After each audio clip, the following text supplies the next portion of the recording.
Bum, bum, bum, bum, bum, bum, bum.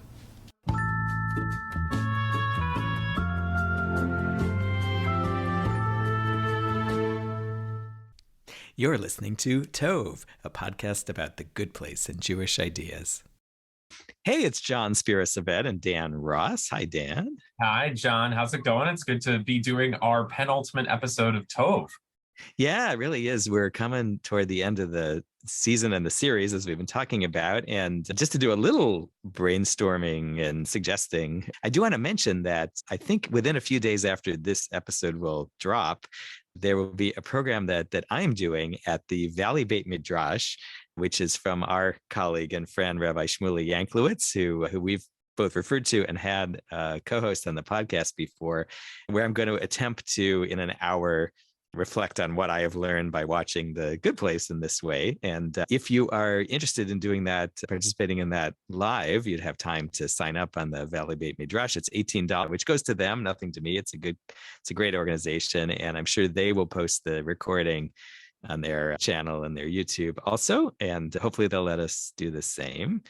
But probably more importantly is that we want to just repeat our invitation, Dan's and mine and all the co-hosts, to listeners out there, that if there's anything you want to do with us, if you want to do a segment with us or go loop back to something, or send us something you want us to engage with or whatever, we don't have to put this thing quite to bed just because we will finish the episodes. We've got a few things up our sleeve to kind of tie up.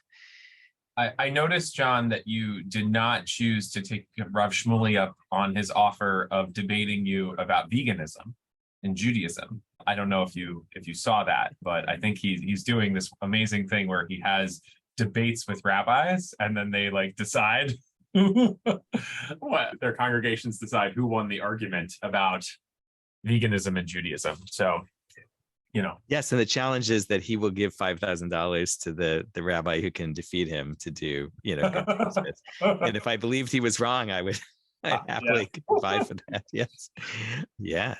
Yeah, I think the other thing, Dan, you and I were talking about maybe doing a book review series on Mike Schur's book, which would be a nice extension. True. Yes, and the other thing is that I think, and maybe you'll help, and Rebecca and Sari and others in particular, is to see if there's some issue of moral philosophy that we somehow haven't touched in our episode by episode look that we might somehow need to go back and look at. But we're open to ideas. We don't want to overstay our welcome in podcast land, but certainly if you're hearing this in any time of sort of May, June, even summer of 2023, and want to toss something to us to do something with, we'd be happy to take it up. And John, I'll just say that, again, my sincerest gratitude to you for starting this journey with all of us. It's been such an incredible project, and you've had such a remarkable vision and collected so many incredible colleagues to participate. And I enjoy listening to every episode, which I do listen to every episode, and just hearing my colleagues and your wisdom. So God bless you. Thank you for doing this. Oh, no, thank you. It was not a vision so much as just leaping in, and we've all done this as volunteers. And I do understand that Dan listens to us on 2.5 speed. So I bet our voices we talk fast to begin with. It is true. It's very interesting also to hear you, who I talk to every week at 2.5 speed, or my colleagues at 2.5. Or yourself. Or myself. Yeah. I think I sound pretty normal because I speak a pretty quick clip, but anyways. Yeah. Well, let's dive into this episode. Give us, Dan, the summary. So we're talking about Chapter 51, Patty, written by Megan Amram and directed by Morgan Sackett. The group arrives at the actual good place and attends a welcome party tailored to each of their tastes. Chidi meets the ancient Greek philosopher Hypatia of Alexandria, who reveals that an eternity of perfection leads to boredom, and in her case, mind mush. The Good Place Committee has tried various new ideas, but I just love that whiteboard of ideas, has been unable to remedy the situation. So now that Michael is there, they trick him into joining the leadership, and they all resign. Eleanor proposes a solution.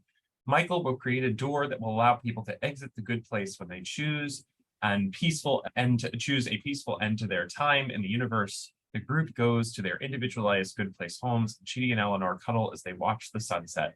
Chidi remarks that the good place is not a place at all, but rather having enough time with the people you love. Well, I think we kind of agreed that this episode is hilarious and maybe philosophically less meaty. And to be fair, it's wrapping up this show, and most of the big ideas have really already been told to us, although there's a nice little twist here on this one in terms of how the good place, how you do your stint there and how you finish it. But oh my God, Jason, as in this segment of the season, I think generally on fire. Monkeys are the ideal go-kart opponents. They're funny enough to give the finger, but not smart enough to win. I mean, that was amazing. I also loved the flying puppy at the very beginning, and I wonder, some of the most expensive thing that they can do in television is obviously CGI. They used to talk about this with Game of Thrones all the time, that they would only have enough money for a certain number of dragons or direwolves in each episode. And so let's be real, the CGI is like, I almost wonder if they're laughing at that, and that they've kind of like the rainbow portal and all those things, like, and the flying puppy, if they're kind of like making a more of a knock on the CGI and like deliberately not having the best kind of out there.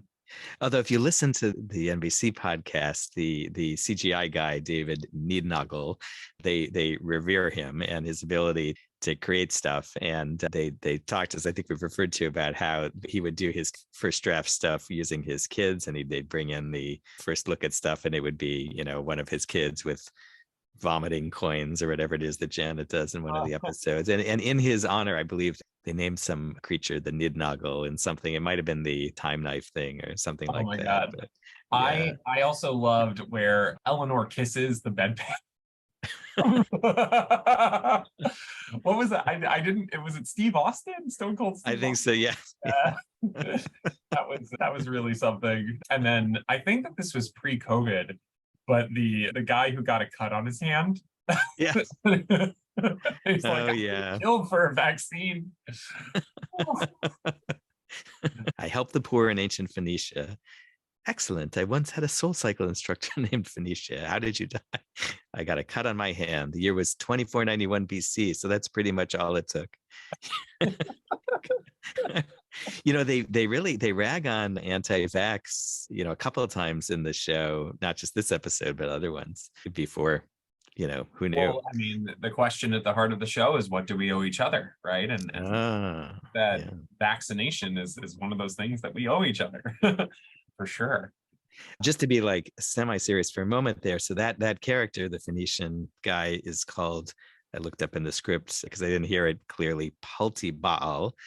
And, you got biblical characters or characters in James Michener's Thesaurus with, Baal, who is a Canaanite god. But Palti is one of my favorite biblical characters, if this is who they're calling out. Palti ben Laish was the husband of Michal, a wife of King David from before he was king.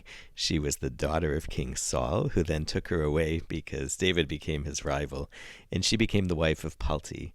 And Palti himself really only appears in the Bible in this one scene when David is becoming king and he has Michal taken from Palti. And as she's leaving, the text says Palti walked with her, weeping in despair at losing her, until he was forced to go back home. It's just this like one line, vivid, chilling scene. So there you are, Palti, with your one biblical line and immortalized possibly in The Good Place. That's nice. So one of the things we were talking about is the set of The Good Place. And like, as they panned out, I couldn't help but just kind of see, I mean, I'm sure it's some office park in Los Angeles that I don't know, but it kind of looked like the campus of the Hebrew University. Or in Jerusalem, or even the Hebrew Union College, my alma mater in Jerusalem. Like it kind of had that Jerusalem stone feel to it in a weird way, which kind of took me out of the episode for a moment. I think we'll have to say that's what it was. Although also it is the Jacksonville Super Suites Hotel Ballroom where I had my prom and also traffic court. So we talked a little bit about how we wait. Are we gonna laugh? Can we laugh a little more? Or are you already? Yeah, we can laugh a little more. Yeah. Oh, just Chidi geeking out over Hypatia of Alexandria, and just also the scene where they're talking about, oh my God, am I going to get to meet Aristotle, defended slavery? and I'm going to get to meet Socrates, kind of a drag. I'm going to get to Plato, also defended slavery. That was classic. But then I'm going to ask her so many questions pertaining to grand ideas about the universe, like why? Oh, and also, ow. And the cosmic Coachella. That was Oh, yes. Can you explain that? I'm afraid I feel like Coachella is one of those things that I sort of know, but don't. My understanding is it's some fancy music festival in California where you can get like 5-star tents, 5-star hotel style tents, and see amazing performances by Beyonce. But I don't really know much more about it than that. And I'm not a big fan of tents, so I've never really had a desire to go to anything like that. But more power to those people who want to go to Burning Man and Bonnaroo and Coachella. I don't think that those three go together, other than that tents are involved and large outdoor parties are involved. It sounds like that could be that 3 pairing could be like a Tahani bit. Yes. Yeah. I once helped Quincy Jones design Coachella, something like Burning that. Man, and Woodstock. Yeah. When they're meeting, and Eleanor says, "How do you get the of in your name? Is it like where you just hung out them? Am I Eleanor of the Cheesecake Factory?" It was reminding me in the 2008 election where there was this thing about this guy who was known as Joe the Plumber, who Senator McCain was referring to, and Jon Stewart on The Daily Show did this thing about, is this campaign taking place during the Middle Ages? The last one that I can remember, I think, was Tom Brokaw, who christened John Paul II John Paul the Great. That's like the one that I can kind of remember from recent days, of like somebody who just got that, like Alexander the Great. Now we have a John Paul the Great. Michael's choosing of what signature type was a great thing. Dr. Blob. Yeah. Middle school girl with crush on Zac Efron. Did you look closely at the writing, like what kind of like hieroglyphics they had on that scroll? No, did you? I noticed, and I was like trying to figure out, and I wanted Michael to like actually read it. Like it felt like such a absurd twist that he would sign this thing like that without giving it. But also obviously his robes, and then there was the Hogwarts reference. Yeah. Looked like Harry Potter, I believe that they've had the hieroglyphic situation before, when Michael had flaked out and they had to be the ones admitting the new humans in the experiment, and they were given the books and they're all in like hieroglyphics or some such thing, and maybe they get Janet to decode them, I think. Yeah. I had a little autobiography moment, which is when Chidi says, "Do you mind if I go to Eleanor? Do you mind if I go find Hypatia? I promise it's strictly Platonic, technically Neoplatonic." And I do remember, I'm not sure that I really know what Neoplatonism is, but like 2 lines of it that I was told at a class with Professor Shinlin on medieval Jewish poetry changed my life, because they gave me this access to, I think there was this one idea that rather than God out there and us down here, and we struggle to communicate with each other, it was this, there is one soul, and our souls basically want to be drawn to that. And it took some of the friction out of my spiritual life. Okay. So if any of that is technically Neoplatonic, then that's good. And if I've totally damaged any philosopher who's listening to this, I will apologize and try to go read something real. Also, it was just really funny when Janet met the other Janet, and it was like, that's a Janet who's just happy to, people just ask you for things with no rhyme or reason. Yes, and then I get them for them. And then they just, can I get a spaceship? No, one huge junior mint. It was like, wow, it was just such a nice way to measure the trajectory there. And all of their comments about the soothing nature of the tone. And also the compliments that they give Michael, like, you have such broad shoulders. They're so great for wearing a robe.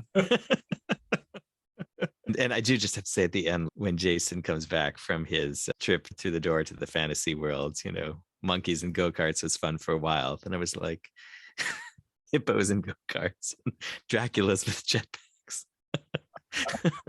So what you were saying about CGI, I bet that there was just like, okay, we're going out. We have only a couple more hours of TV to write. We got to get all the jokes, all the brainstorms, everything off the cutting room floor that we left at. If you could walk through that door, John, and go anywhere in time, including fictional time, and do anything, what would you do? Oh my goodness. I have no idea, which is my problem probably with this whole thing. I mean, with like trying to figure out this afterlife thing. I don't know. I'd go to the Good Place in Disneyland set and like, no, I'm just saying this off the top of my head and have all you guys there too and my family. Yeah. Right. I don't know, though it would be crazy. I'm not sure I'd know how to handle it. The stakes of that decision would feel quite high, except that, as is implied by this episode, you can just walk back out and walk back in whenever you want, right? So well, right. I guess if you can redo it, if you can try out a thing, and then if you don't like that, change it into Draculas with jetpacks, then sure, I'll take a shot. Could you Do go you back? know? Do you know, Dan? Where No, you would... I mean, I'm just like, so like if you go back to the Big Bang or inside of a black hole, how do you get back out of that? How do you not get destroyed by the forces of nature and that sort of, like, are you just like utterly protected? Like what kinds of magic is involved in this? I mean, I let's be real, I'd probably go to Hogwarts, but imagining the great cosmic moments. I was asked a question like that at my rabbinical school interview. Given 4 choices, not an infinity of choices to make up. And I remember one choice that I ruled out got a sort of an ooh from the committee. I said I did not want to study Talmud full time with one of the great Talmudists of our era. That was 4th on my list. The others were a little more worldly. But, I mean, one of the things that we could do is we could ask ChatGPT this question, right? Well, I think we should ask our listeners, and we should probably commit ourselves that we should come up with an answer, and then anybody can post also on our Facebook or tweet that out. That would be good. I think that this is where I get to in the show, just sort of now enjoying the ride out from the show and contemplating. I have such trouble thinking about the afterlife or the perfected perfection as opposed to something that's quite a lot better than this world as it currently is. And I think you were starting to say something that I interrupted you. Oh, no, yeah. So I've been thinking about this episode a lot because I remember watching it the first time and feeling unsatisfied. It felt, and especially because, I mean, when we come to the last episode, which is a masterpiece of television, and it's just such an incredible, beautiful message that they offer and a really closing blessing, that this one actually felt a little bit rushed to me.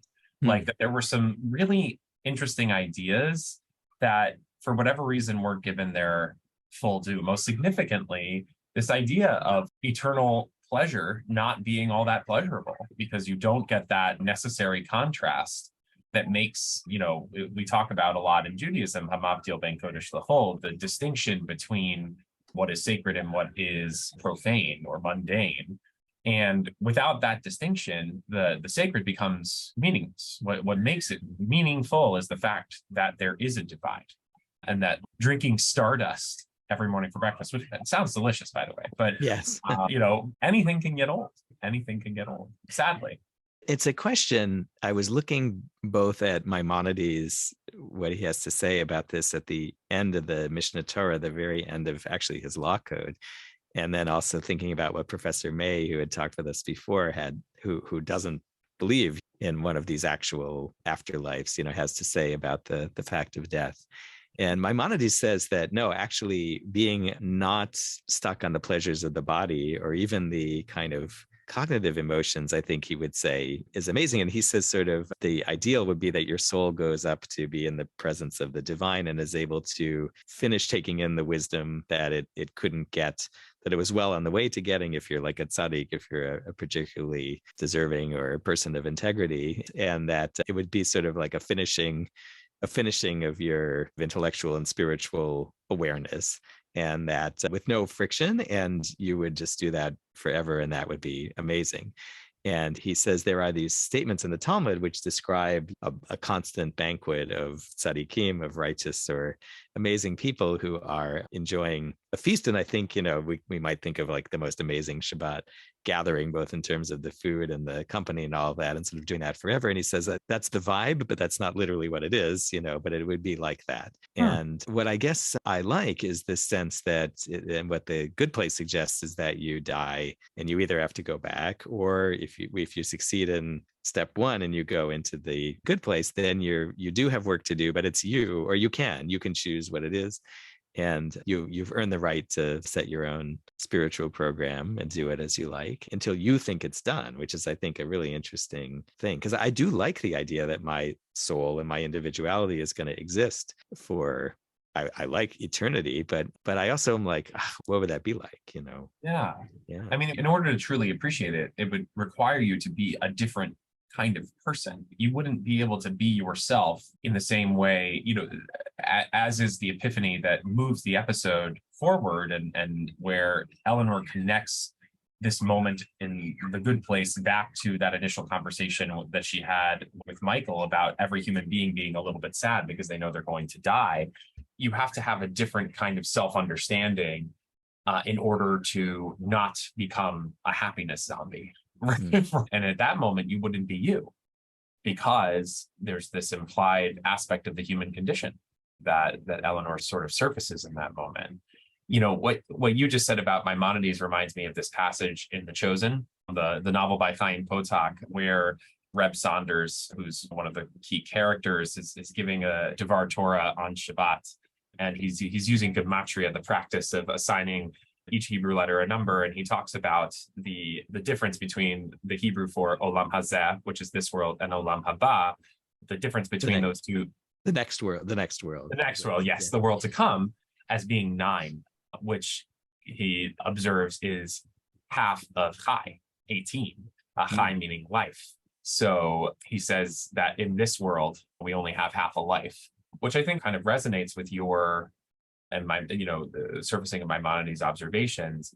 I guess what I'm kind of left wondering and just sort of thinking about in this moment is that the rabbis have kind of 2 ideas about like Olam Haba, or more than 2 ideas, but like 2 that sort of come to mind in this moment for me are, one, that they say of Shabbat, the Sabbath, that it is 1/60th of the world to come, implying 1/60th being the rabbi's understanding of the smallest fraction of anything that can exist. Or that can be perceptible, right? Yeah. They weren't atomists, let's just say. And although they might have been, actually, but implying that the world to come is permanently Shabbat.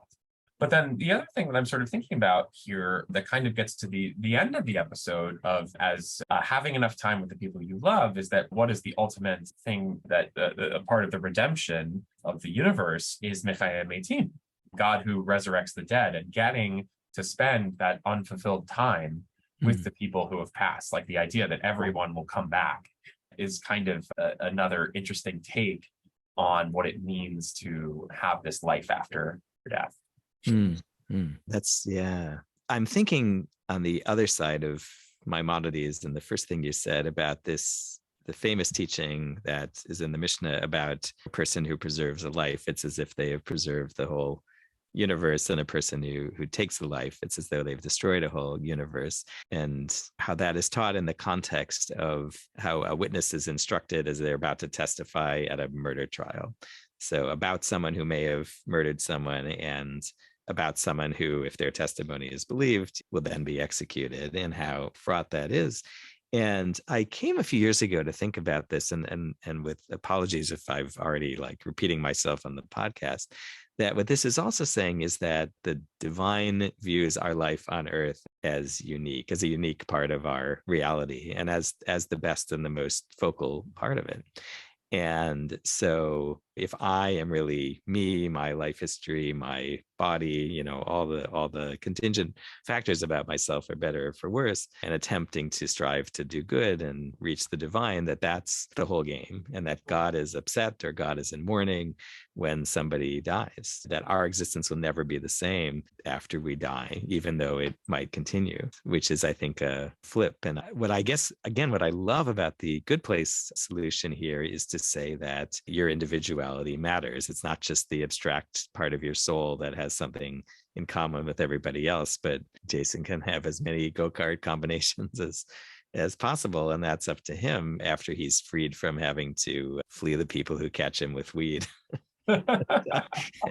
Or he can have more weed, but that then there's a further thing after that that might come to a completion, that there's sort of these two phases. That whole concept of among the many things that I've learned, I think, is to be intrigued by that. I mean, it's obviously good TV, but I mean, it's interesting philosophically also, and maybe comforting in a certain way. It's comforting, I guess, if you get, as you say, to be with the people you love, if not right away, then sooner.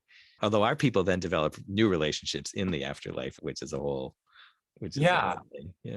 So, I mean, I guess that also invites the question, which is, if according to that analysis, then the meaning of life, this blip that we have going into eternity, is to figure out what you need to do, what work you need to do for yourself through the course of eternity.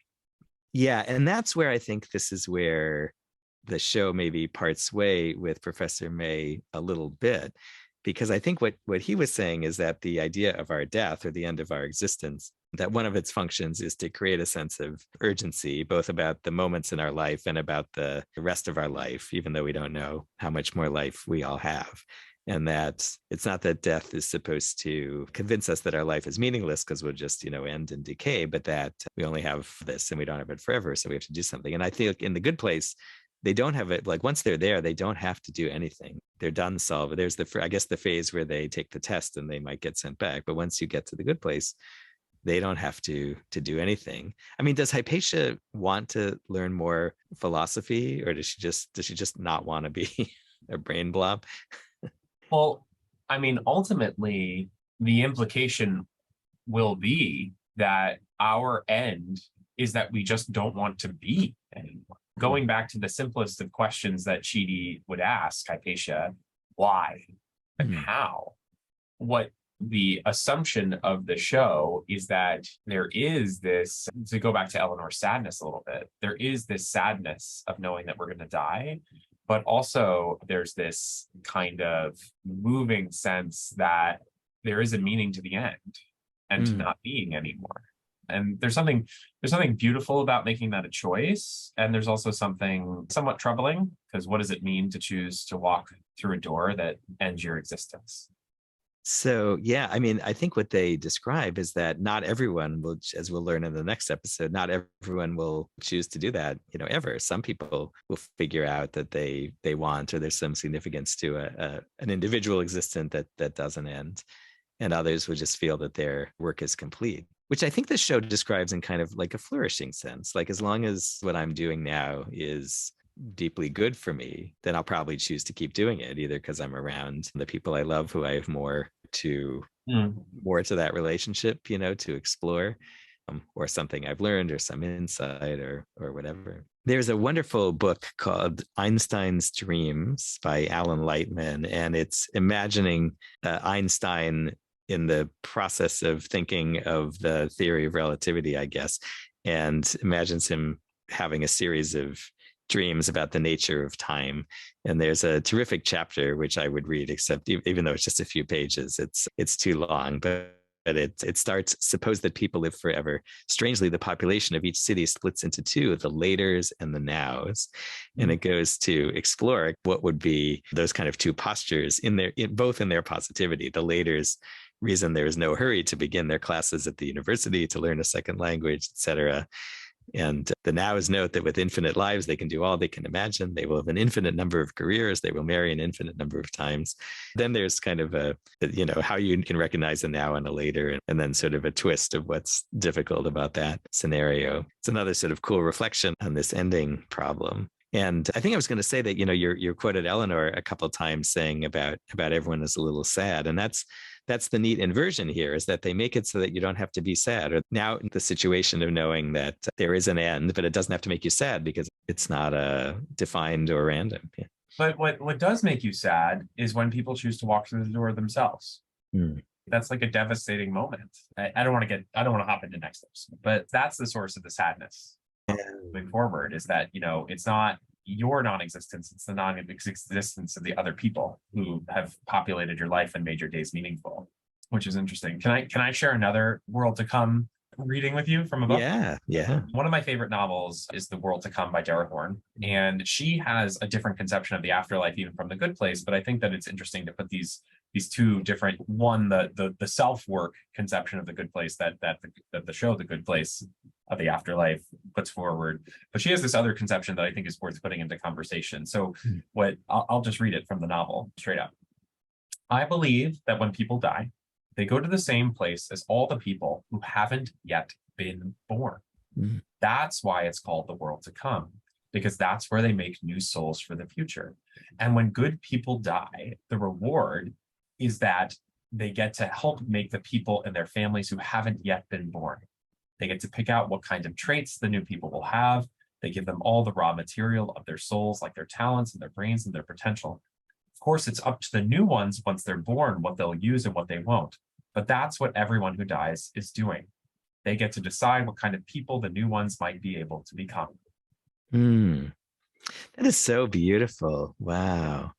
And on the one hand, I think that the ultimate thrust of the show, The Good Place, is coming to a different conclusion about the nature of the world to come, or just a different vision of the world to come.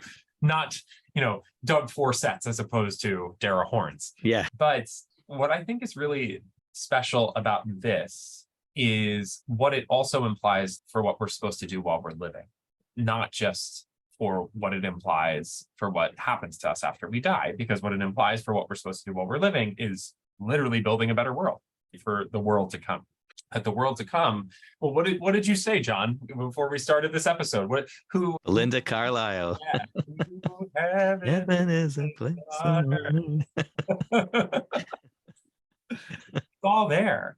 It's all there, except for the flying puppies. Yeah. Well, I was thinking about, I think Rebecca and I were talking a couple episodes ago about how that is the one missing thing in the Good Place conception that they didn't bring from what they're doing, which is patterning their new thing on their experience of reboots. But in some ways, from that kind of Jewish point of view, the best thing that had happened was when they said, well, we can't do anything about our own destinies, so let's go help other people learn their way in.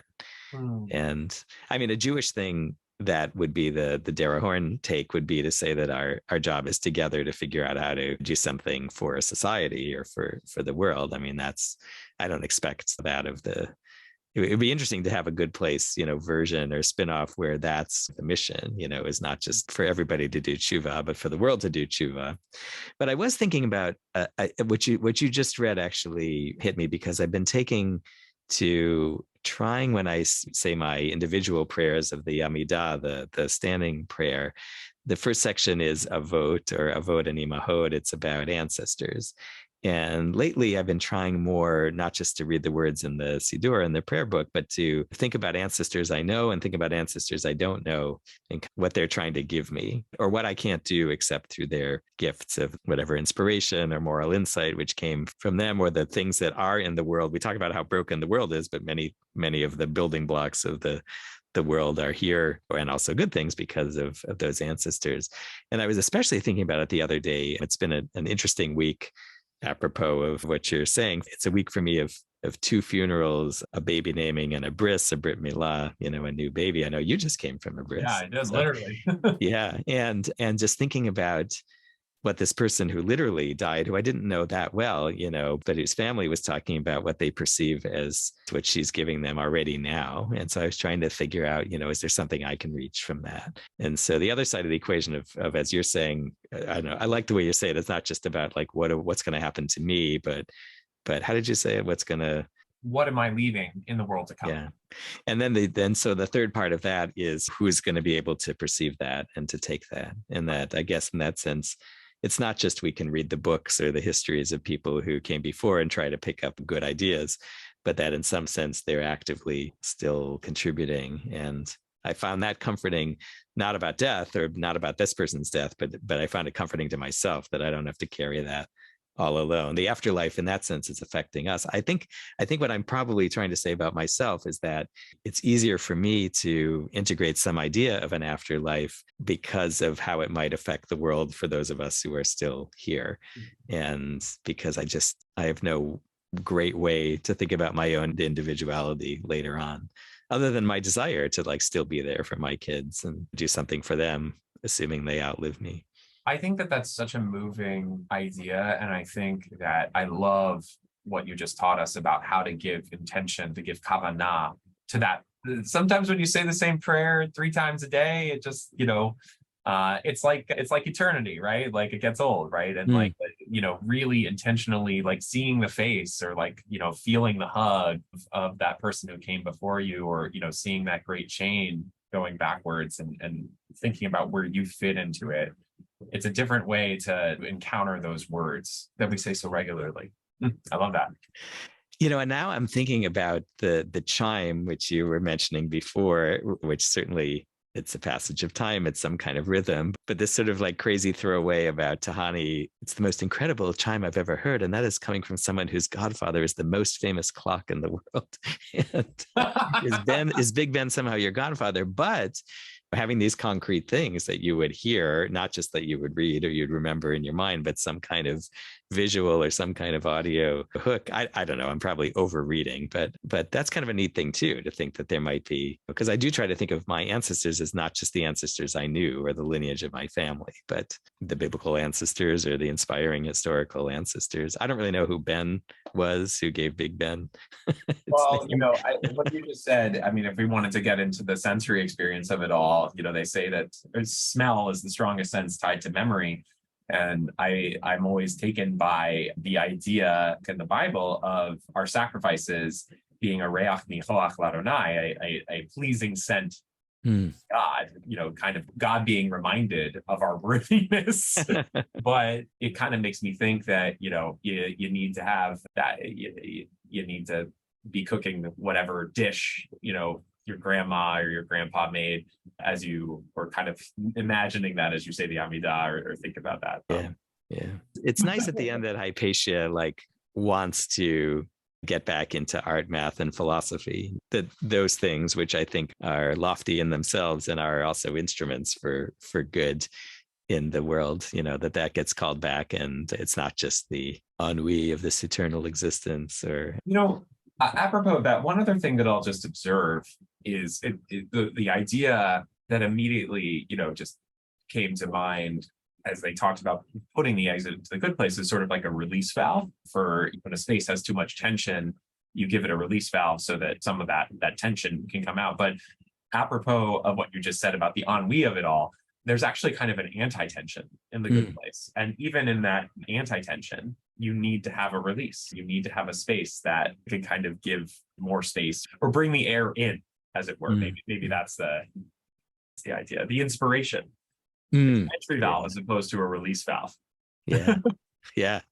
You were mentioning Hogwarts before, and I once gave a sermon and thinking about that as, everybody goes to the same school, they sit in the same big hall, but they go off on their own moral adventures, essentially, with the magic that they've learned, which they're supposed to deploy, hopefully, at least some of them, for meaningful things. And I actually sort of do like the riff on this here about this kind of dance party, which is really not the coolest looking place, but it has all these portals. So everybody gets to come and sort of hang out in the low key place and sort of, reconnect with each other from these different historical periods and then go off on their own adventure through the door for a while and either, come back, recheck in. I just would say that Jason had an awful lot of control over what that party looks like. Like he must have, between the Jaguars jerseys and the hotel ballroom or whatever it was. It didn't seem like Kahani and Chidi got as much say as he did. Yeah, you're right. It's so the opposite of the aesthetic of those initial dinner parties. Yeah. So in the end, do you say that you have a belief in the afterlife in some way, or do you have a belief in the afterlife yourself? It's funny, I was just asked this question, I believe, by some of our 7th graders who are working on a book of why. And for me, I think that I really buy into Dara Horn's vision of the afterlife. I think that it's so telling that there's actually, I love the way that she reads into this ambiguity of the phrase, the world to come. Right. And I think that it sort of speaks to the way that you've been saying the Amidah and the intention that you've given to it is that, our afterlife is the way that we, shape and inspire those who come after us. That is our afterlife. And that to me is the most at least in terms of if we think about from a Jewish perspective, the idea of why we do mitzvot in this world, in this life, like what's the purpose? And I like to think of it not as things that I do for my own self-cultivation, although there is a power to the discipline and to, you know, becoming a better person through those acts. And I also like to think of it more along these lines of the place that we're building for those who come after us. That's just what that's what I find. I don't really, at least now, I'm not really worrying about the eternity of my soul, but maybe I'll change in the future.